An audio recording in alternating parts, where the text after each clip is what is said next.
Well, good afternoon, everybody. You know, after my last video that I did, my first one ever, about the, I don't want to say so-called, but about it really riled me up about the attack, if you want to call it an attack on Congress, but I would say it was the unbecoming behavior of people in Washington the other day. You know, after seeing the articles that are come out, I wanted to come back and do a video a little bit more today, kind of give my feeling as to what I've been reading, what I think is going on. And, I was really tough on Trump the last video that I did. I still don't agree with some of his behavior, but, in his fair defense, the man the past 4 years has put up, and I'm going to say this in a very probably vulgar way, with more bullshit than possibly any president, at least in my lifetime, that I have ever seen in office for the short amount that Trump was in there for a mere 4 years deal with. I'm amazed the man hasn't lit up sooner, to be honest with you. I mean, literally he's had everything stacked against him. And the media has been an absolute disgusting disgrace. I don't know what the hell is going on with the media these days.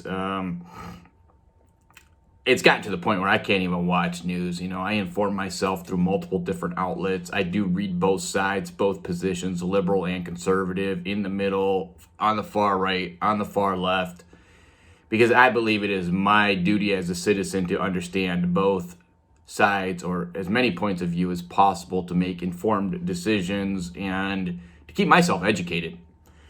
There are things that people that, if you want to throw the word liberal out there, ideas that are out there that, maybe I don't agree with, but if you were to break them down and come together and, have a big powwow, I think some real productive ideas and principles and possible philosophies could come out of some of this stuff. But anyway, again, I'm not defending Trump the other day. I'm not so sure if Trump knew that necessarily was going to happen. I think when Trump went out, Trump was frustrated, Trump was angry, and he can't really blame the man. I mean, it has appeared for the past 4 years that everything has been, to almost any extent, stacked up against with him. 1 minute he's fighting the media, next minute he's always been fighting the Democrat Party, and then he's even fighting his own party.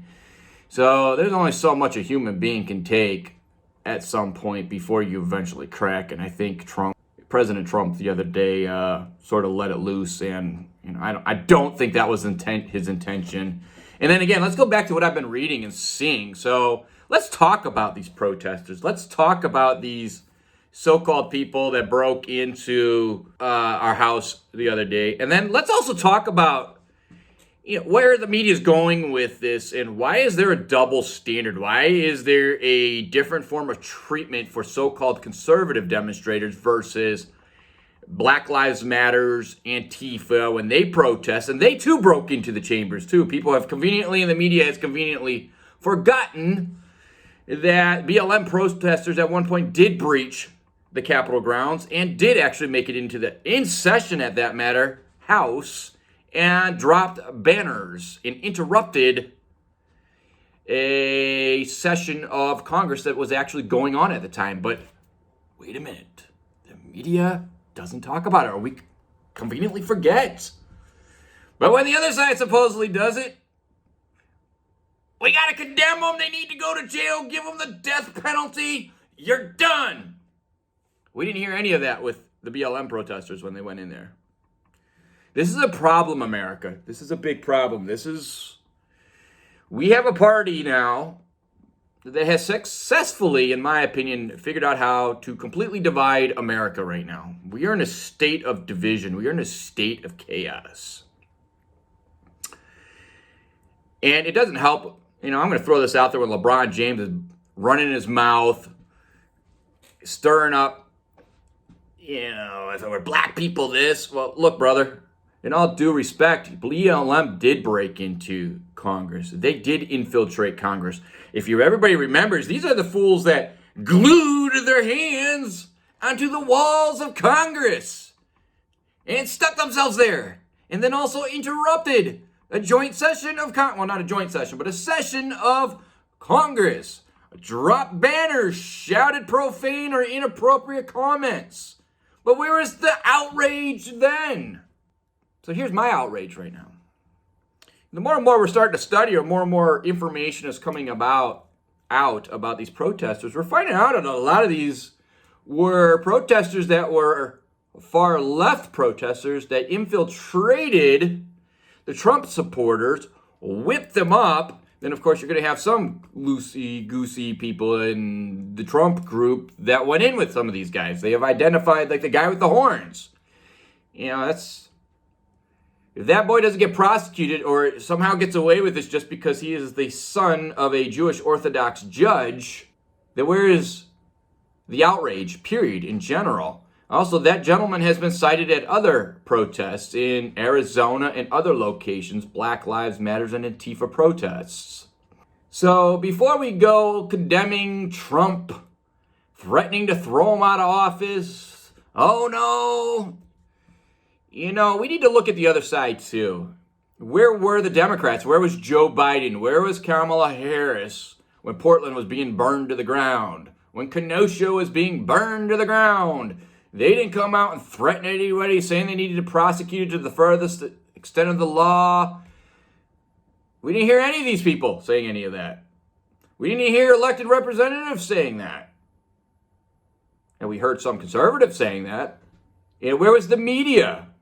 Yeah, it's a sensational story. We'll drum it up. We'll stir it up. And that's where the media really has gone these days. They're having the time of their lives right now. They are getting sensational story after sensational story. They're able to manipulate it in whatever point of view. And I don't care if it's Fox News, CNN, they're all doing it. All right. I used to be a huge fan of Fox News. I'm a huge fan of Tucker Carlson. I do like, to a certain extent, Sean Hannity. I really liked Bill O'Reilly when he was on there. But Fox has sort of cleaned out some houses and, slowly, in my opinion, are turning away from what really made Fox great. And yes, you still have some people like Laura Ingle on there. Again, Tucker Carlson probably, arguably, is one of my most favorite. He's the least biased, in my opinion. But anyway, I categorize Fox just as equally as bad as, maybe not equally, but they're heading in the same direction as CNN, CNBC, C-SPAN, all these guys. So what do we do? What do we do? I think we're living in dangerous times. I was reading an article the other day, not an article, but I was reading a statement, or, I like to go through on some of the Fox News stuff and look at the comments people make and kind of get you get sides fighting, you get sides, and some people have really, really, really great points, and some people just sound like they're completely uneducated. But so I like to read those because it's interesting to see where my fellow compadres or my fellow Americans, where their heads are at and whatnot. But I don't think, just like the other day when the Capitol was rushed, we are not at the point of a revolution. Well, when I say revolution, an armed conflict, we don't ever, I just posted an article up, a statement up the other day. Lincoln, when he was talking about it, I'm sure Lincoln really didn't want to go into a civil war. I'm sure that was a very hard decision for him to make. That's brother on brother, sister on sister. For lack of words, it's a shit mess. I don't think America is at that point yet. I think we're heading towards that cataclysm. I think we're at a very dangerous point politically right now. It's both political parties spewing this up. But there is a way to diffuse a lot of this, or to make change. And it's not going to be change from either one of these parties. I'm telling you this right now. The Republican Party's useless. The Democrat Party's useless. They have their power. They don't want to lose it. They're not going to change, ladies and gentlemen. They're not. So what happens when you have political people entrenched in their 80s, and people that keep continuing to get elected, reelected, elected again, they lose their soul, they lose their mind. I won't say they lose their mind, but they lose their soul to corruption at some point. They're bribed. Too much power. Power makes people drunk and do stupid things. I had the chance the last couple days to really sort of think and ponder even what I want to do. And I'm in the process of something. I don't know how much support I'm going to get from it, but and I do believe there's going to be other parties coming out of this, just like the Tea Party did. But what happened to the Tea Party? They were great for a minute, and then they faded away.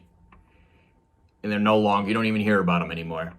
You need something that's going to sustain itself, and there needs to be a third party. And I don't think it needs to be something. There's been rumor out there that there's going to be a new party called the Patriot Party. No. It needs to be the People's Party, an American People's Party. And I came up with a name that I particularly like, the People's Party of America. Let that sink in. The People's Party of America. TPPA for short, the People's Party of America. And I think this party, God willing, I'm doing some research on it, how I can launch it. I need lawyers. I'm going to need a lot of support. I don't even know if it's doable. But nothing ventured, nothing gained is what my parents always used to teach me. Nothing ventured, nothing gained. But here's what I propose. You're not going to get change from the Democrats or the Republicans. It's going to be the same old, nonstop. You can't have an independent party. It takes away votes from one party, and right now it seems to adversely affect conservative side than it does Democrat side. And then all it is pretty much sort of a pseudo power broker that people will vote and just hurt one party over the other. Just depends. I don't consider it a true party at this point in time. It's not. It hasn't really held any weight. The only time it held weight was back when Ross Perot was running, and I was a huge fan of Ross Perot back then. I don't know what happened. There's been some conspiracy theories flowing around that situation. Ross Perot was just destroying everybody in that election, and all of a sudden, I think he got blackmailed or something. But that's another story for another day. But let's go back to where I was going with this. I think this needs to be a movement. Trump people need, it's just not Trump people, but there is a movement amongst, and you can call them Trumpsters, Trumpies, whatever you want to call them. They aren't Trumpsters. These are people that are patriots of America. All they want is freedom. And right now, we have a borderline what's becoming or will be becoming an oppressive government. It wields far too much power. We have a problem within our government right now when we have a corrupted FBI. And I'm not saying everybody in the FBI is a corrupt individual. They're not. It's not. I believe most people, I know some people in the FBI, they're all great people. They're all normal just like the rest of us. They want the same freedoms as the rest of us. They fight and they put their names on the line every day for freedom. Hang on one second. I forgot I had my window out open. But it's at the top, the leaderships, the people that when an incoming president comes in, they put these people in power and they're all political hacks for the most part. And you're just back at square one. They get corrupted and then they end up corrupting senior leadership, etc., sort of on the way down. And then it's the lower level rank and file that avoid all that and are just, there to be an FBI agent to do their damn job. So again, let's go back and let's talk about how do we change America? How do we change it, and how do we break sort of the bondage of a two-party system? And when I say bondage, I'm talking about a corrupt two-party system right now. And I'm not saying all Republicans are corrupt and not all Democrats are corrupt. There are some very good Democrats. I'm a big fan of Joe Manchin. There are some very good Republicans, but I'm going to say I think the majority are not. I think a lot of these guys get elected. They're in it for the wrong reasons. Some of them go into it for the right reasons, and they're great for a few years. And then once the money starts to tug at them and tug at them and tug at them, eventually they capitulate. Lobbying. What happened with politics, ladies and gentlemen, the moment that the floodgates was opened, and I believe it was Obama, and I could be wrong, and I'm sure I'll be corrected if I'm wrong, when they opened up the corporate money into these elections, that to me was really the end of normal politics. Inexcusable in my opinion, insane in my opinion, that just down in Georgia alone, the sheer amount of corporate money that flowed into that race, into Warnock, Ossoff's, yes, the Republicans injected a bunch of money, but that money, we're complaining about a deficit right now. Our government's complaining about a deficit. Well, they're not complaining, they keep spending, but we still have a deficit problem.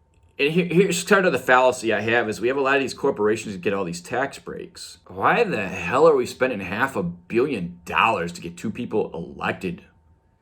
If corporations can afford to do that, why can't they afford to pay taxes? Why can't they pay their taxes?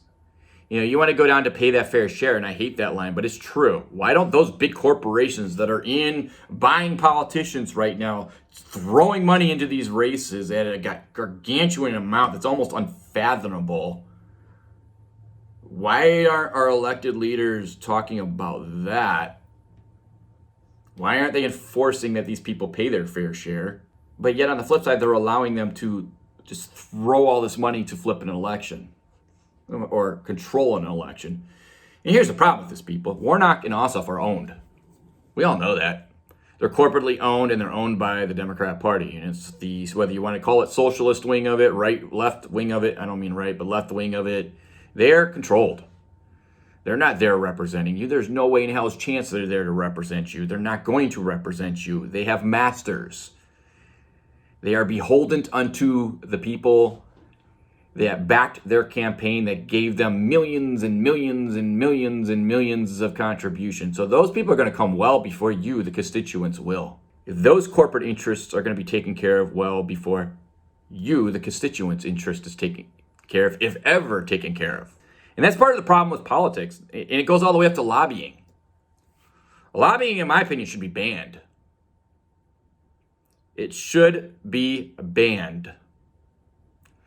That's where a lot of politicians early on have become corrupted. They continue to be corrupted. They are bought off. They're paid off. That's how a politician can go into Washington, D.C. as an average citizen making, I don't know, 50, 100, maybe 200,000. Not every single one of them is rich, but a lot of them are, and some of them aren't. But the ones that aren't, that go in, like I guarantee you when AOC is eventually done, she's going to be a wealthy-ass woman, if she's not already.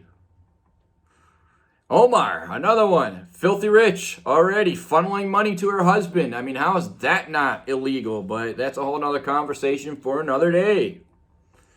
But that goes to the point, ladies and gentlemen. It doesn't matter who you elect on the Republican side, on the Democrat side, for the most part, as long as big money, big tech, big business is involved in electing these people, they're going to serve the people that give them the most amount of money, which makes common sense to a degree. They are owned by those people. They are indebted to those people. So those people are going to be taken care of well before you, the American citizen, all the way down to the American constituent. That is the fundamental problem of politics these days. That is the fundamental principles of why people are angry these days, because it's become so blatant now. It used to be they weren't so blatant about it, but now they're blatant about it. They don't care. The money is the root of all evil. It was one of the most, everybody knows that saying. Our parents, most parents, good parents have always taught us that. Money is a necessary evil. It's how you wield it. But money is the root of all evil. It is the portal unto where your soul will be lost or can be lost. I think people used to run to be representatives for a good cause. That was the whole point of our founding fathers creating the system of government or creating representatives, because those representatives were elected to represent for a term the will of the people. How do you keep a government honest when the will of the people is gone? We don't exert any influence over our elected leaders anymore. And I don't mean we the people, but our government has sold us, the American people, its constituent base, its tax-paying base. We've been sold out, people. We've been sold out for a long time. It's just become progressively obvious now. Because now, again, they don't care. It's almost like they're thumbing their noses at us saying, no, what are you going to do about it? We can't. Well, there is things we can do about it. But storming the Capitol, arming ourselves I mean, yes, we have the right to bear arms. The Second Amendment should never be infringed upon. Freedom of speech should never be infringed upon. The right to bear arms should never be infringed upon. But we're not to the point, not close yet to the point of armed insurrection. And nor am I advocating that. Can we get there? Yeah, if we don't straighten up real fast, if our government doesn't straighten up, and they know it. Think about it. Why do they want to take away our right to carry arms, the right to bear arms? Government is afraid. Because when they lose the people, they don't lose their power completely, but they lose a huge chunk of their power. Then they have no choice but to turn into a communist, socialist entity and force the will of the government upon the people. And that's kind of what happened in Venezuela. If you look at the rise of Hugo Chavez and the demise of the Venezuelan people, Hugo Chavez came in promising this. That's why I say to my black friends out there, my brothers, my fellow Americans, I don't give a shit what color your skin is, but I'm going to speak to you directly. If my fellow black Americans, and I'm going to say African Americans, because you should be proud of that. African Americans. If you don't get your shit together, what happened in Venezuela is going to happen to you, and it's going to happen to all of us. Hugo Chavez came into power promising government programs, promising to help people out, promising this. And was it fantastic at first? Hell yeah! People got what they wanted until the money ran out. Because the government started stockpiling and clinging to it, holding to it at the expense of the people. And once the money runs out, the social programs go bye-bye, poof, gone. And then everybody looks at each other and is like, what the fuck just happened? And then they put two and two together and realize, oh shit, we have no weapons. We have no way of defending ourselves. We are beholden unto a tyrannical government. The funny thing in this world is, I love how our representatives love to pick on Putin. Good old Russia. Russia done did it. Get them. It's all Russia's fault. Look at Russia right now. Let's talk about Russia. Let's take a look at Russia. Now, am I saying Putin's a friend of America? No, probably not. But honestly, to a certain degree, I'm not even sure if Putin gives a crap what America does right now. Putin, to a degree, is actually, let's separate the Ukrainian situation. I'm not saying I agree with that. Let's separate that. But Russia itself is rebounding. It's becoming a major player in the economical forum over there. And yes, are they controlled? Are they an oligarchy? Probably more resemble an oligarchy. Putin seems to manage to get himself back in office, and just doesn't seem to give up power. But on the flip side, though, if you look at Russia's economy, it has creeped towards capitalism. And I'm not saying the ruble's the strongest currency out there, but it's growing. The economy is growing. Russians aren't unhappy people anymore. They do have some relative freedoms for the most part. Now, are they America? Hell no.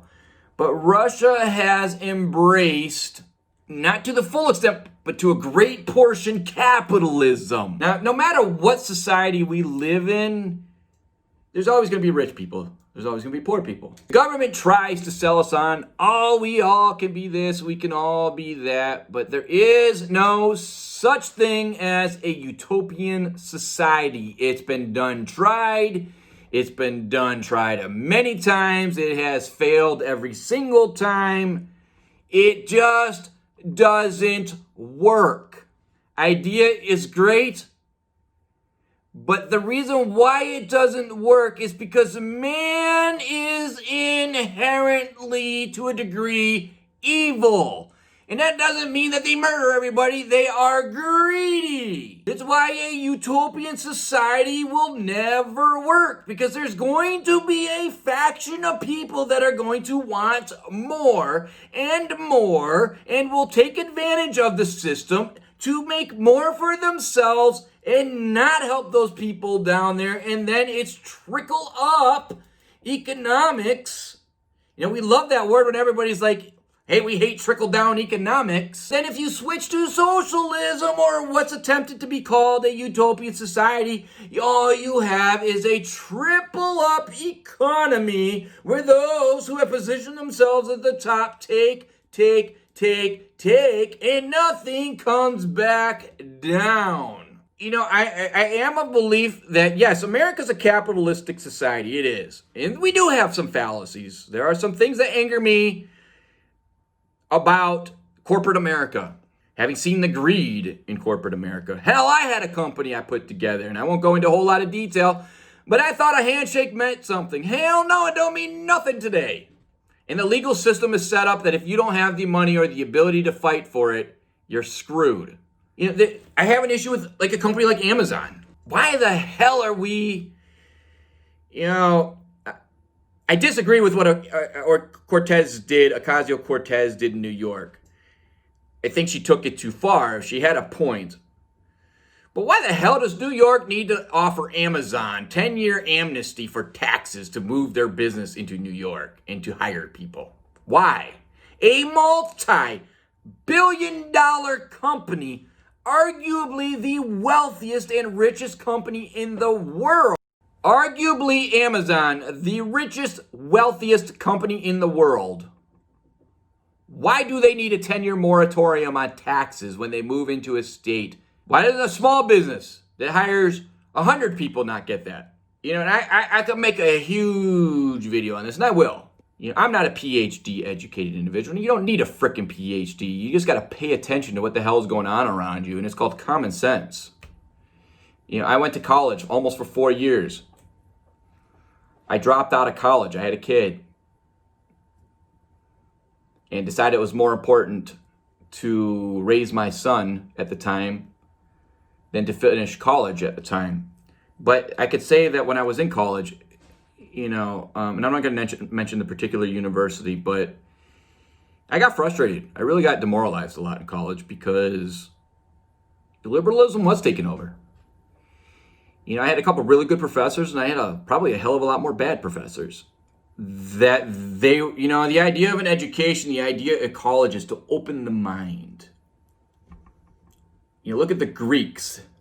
The idea when they started schools, they started universities, same thing with the Romans. But the Greeks really perfected it, was to open the mind.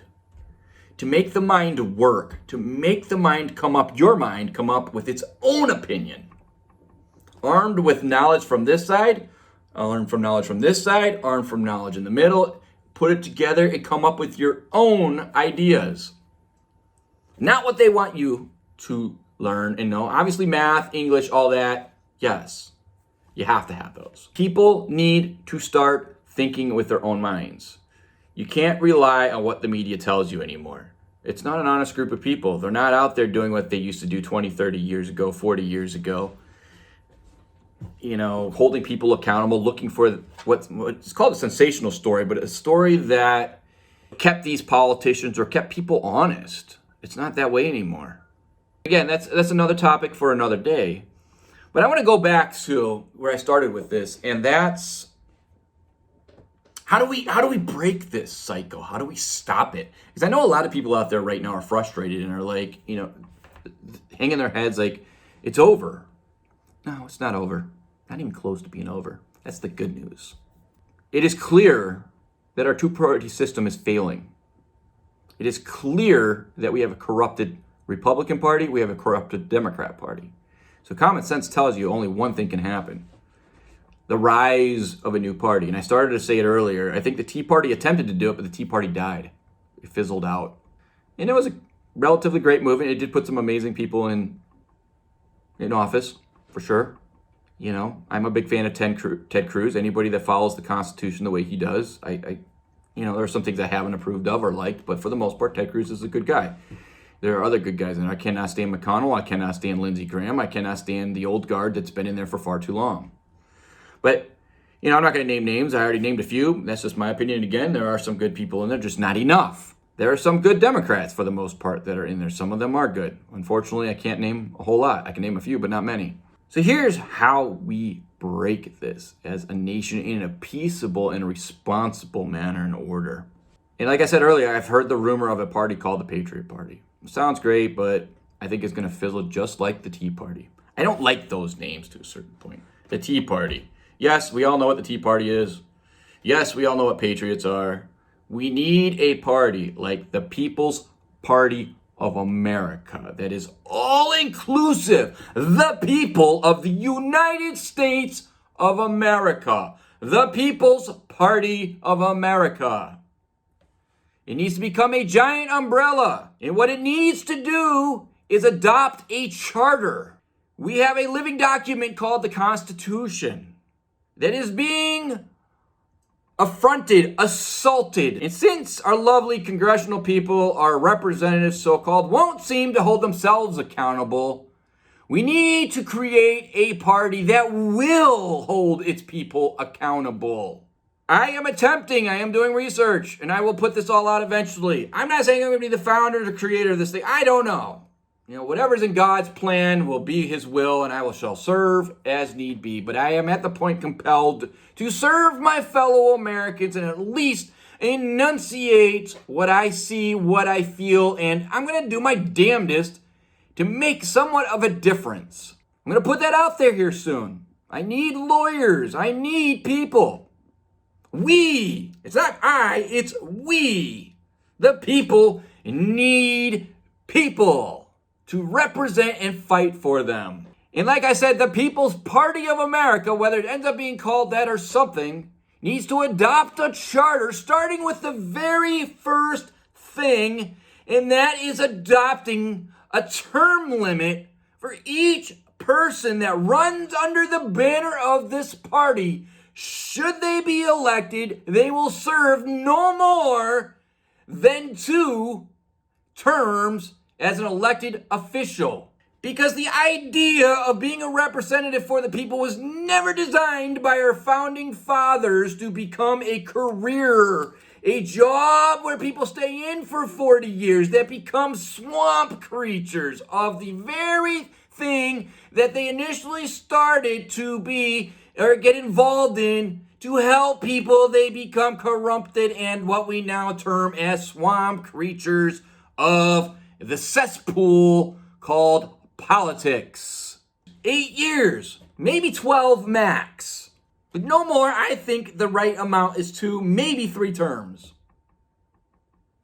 After that, it is your sworn duty to go back and become a productive member of normal society from whence you once cameth. A lot of people, they get elected. They're in office for too long. They forget where they came from. They lost touch with you, us, the constituents. I also believe within this party we adopt a new technological platform. For each member, he or she, that is elected under this banner, not only will they agree to a term limit, and it will be enforced. I don't know the mechanisms, so I'm not even that far yet. But then in turn, they will also be subjected to new technology where we get you, me, the constituent involved that goes directly to their office, and they are going to put a bill out, not a monstrosity, because that person needs to be banned. That's a whole nother topic. We'll get into that later. Where the constituents can come when a bill is out, and that person, he or she, should come out, put it online, do a poll to all their constituency, announce it, so that their constituents can come in and vote yay or nay for that bill, and that representative should respect the will of the people and vote in the manner that the people voted. And if they fail to do so, it isn't going to be hard to either A, kick them out of office. When I say kick them out, they get voted out. It's end, or your term ends, you're done. With the amount of technology and the ability to do things today, there's no reason why we have this big disconnect between our politicians in Washington and that they don't even talk directly to their constituents anymore. We don't even know when a bill comes out half the time. And when it does come out, nobody on this God-saying green earth knows how to tear it apart, because we don't have 50 staffers poring over a bill. Ladies and gentlemen, that is how you break the system, the current status quo.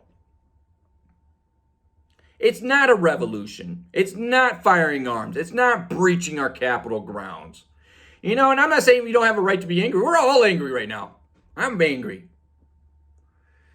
I'm not angry at Trump per se. I'm angry at politicians in general. I'm angry at the media. And the best thing that Donald Trump can do, or somebody can do, and you're starting to see it develop, is start a media group that can take on the CNNs, that can take on the Foxes. Take them out. That's the beauty of America. The media's screwed up right now. Opportunity. A new empire can be built. There is a time and place for violence. There is a time and place for revolution. It isn't here yet. And I hope to God it never is here. You look at the Civil War. Families were torn apart, split in half, fought against each other.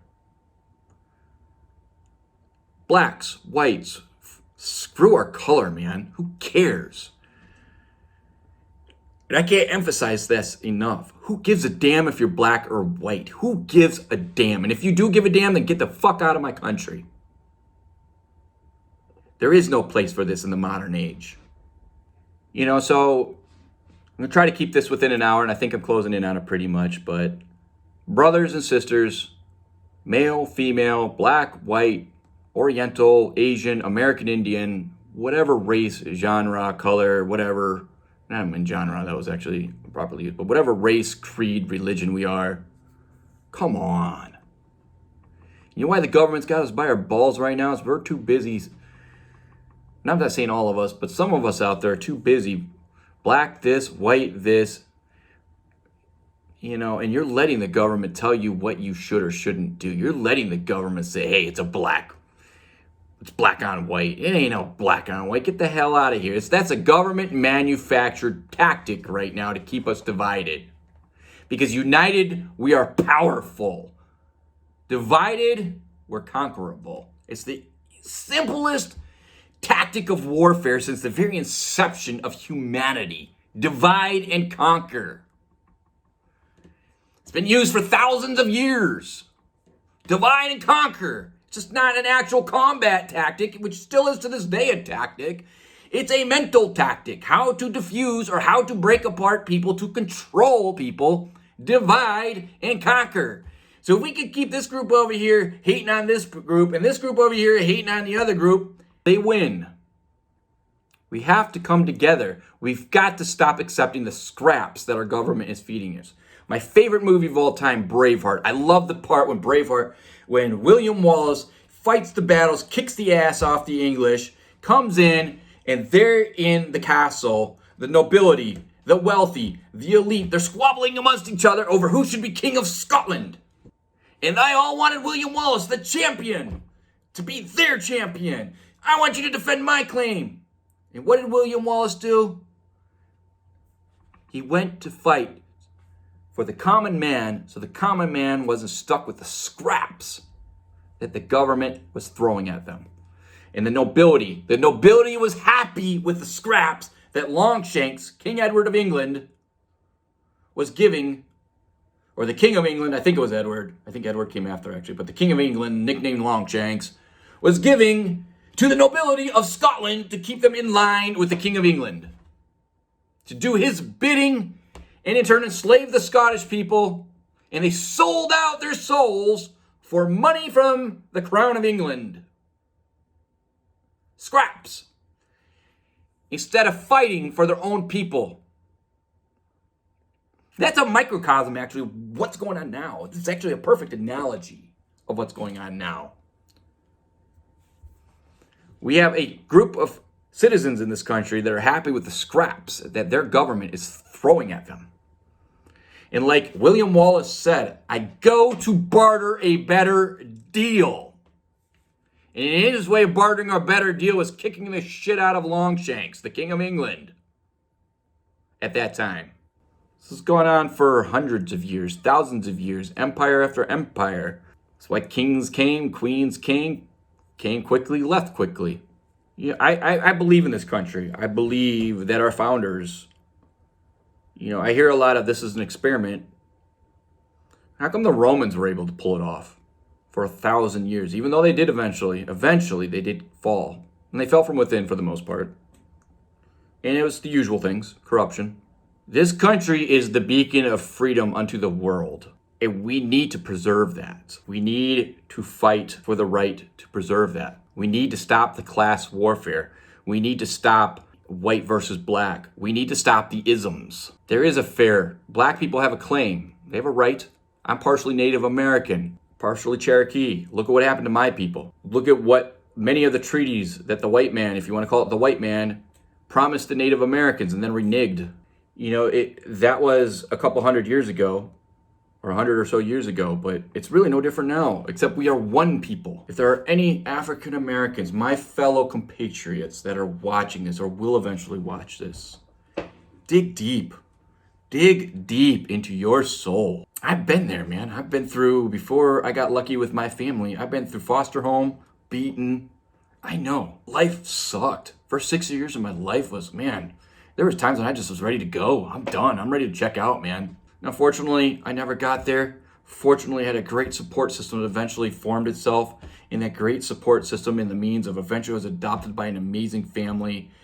And I really had to retrain how I thought and how I trusted people. And I was blessed that they were well-to-do. But on the flip side, growing up in a well-to-do family, my parents also had the balls that they took things away from me.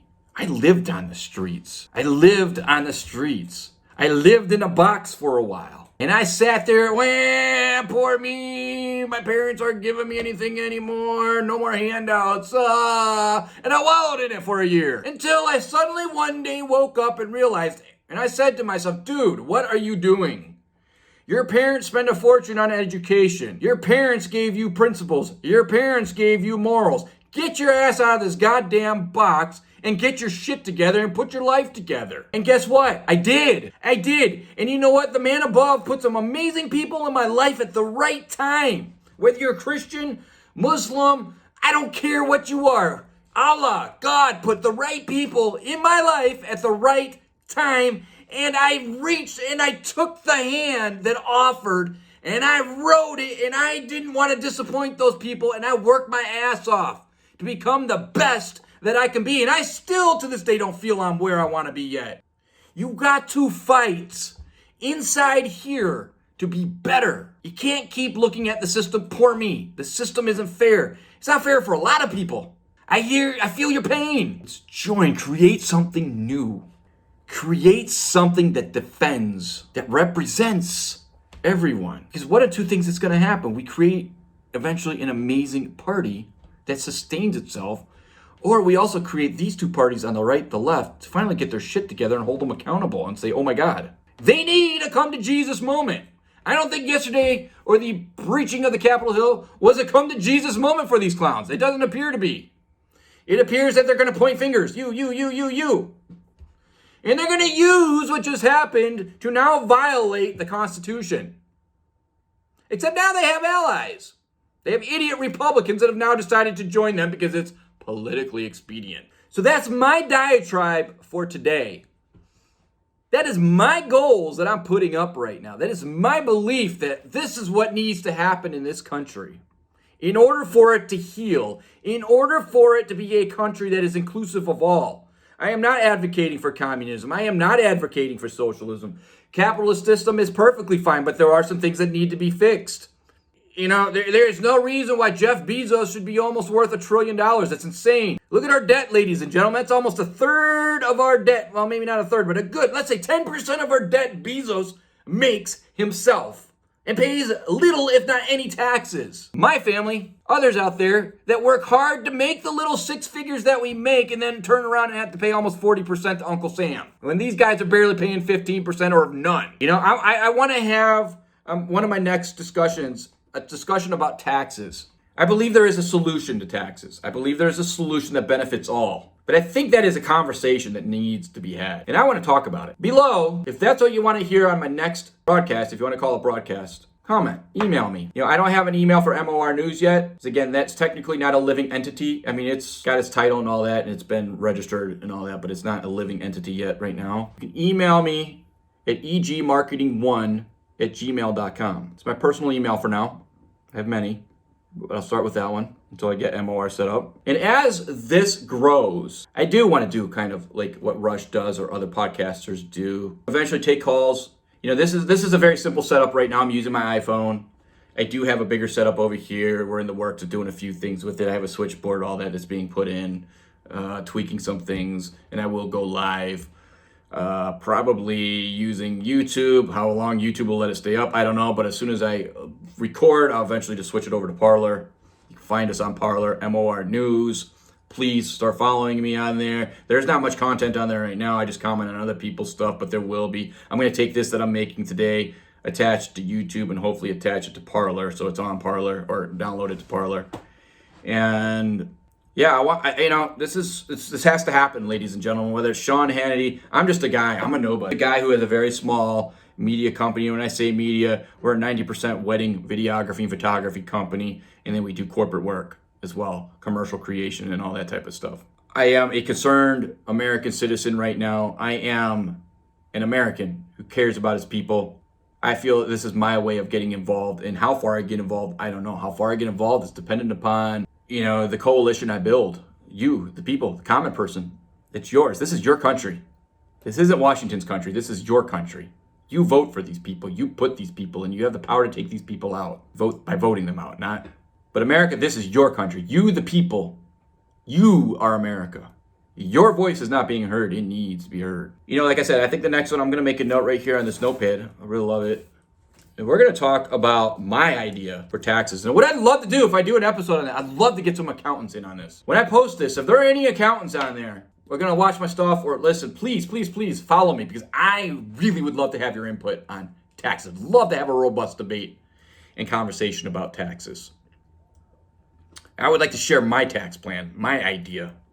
And I'd like to see what an accountant, CPA, the good guys, the bean counters, those guys, and I don't ever bemoan accountants. They are your best friends in the right times and right place. If you better have a damn good one, I'll tell you that. So don't ever knock an accountant. I do want to have that debate, and I'm going to make that my next subject on my next one. And it'll probably end up being a couple series, because again, since I'm so new and I don't have a huge amount of followers, as my followers grow, I'd like to have these debates grow into bigger and more robust debates or conversations, and just, eventually, I'd love to have the studio in here and bring, obviously we can't do the COVID right now, but either whether through Zoom or whatnot, have a real big, robust debate with multiple accountants, whether they're liberal or whether they're conservative. Throw this out there and really crunch some real numbers. That will be my next agenda, ladies and gentlemen. That will be my next topic on the next one, taxes. How do we make the system fair? How do we make it more equal? How do we hold the uber wealthy companies accountable and pay into the system? Because otherwise, if we don't do something soon,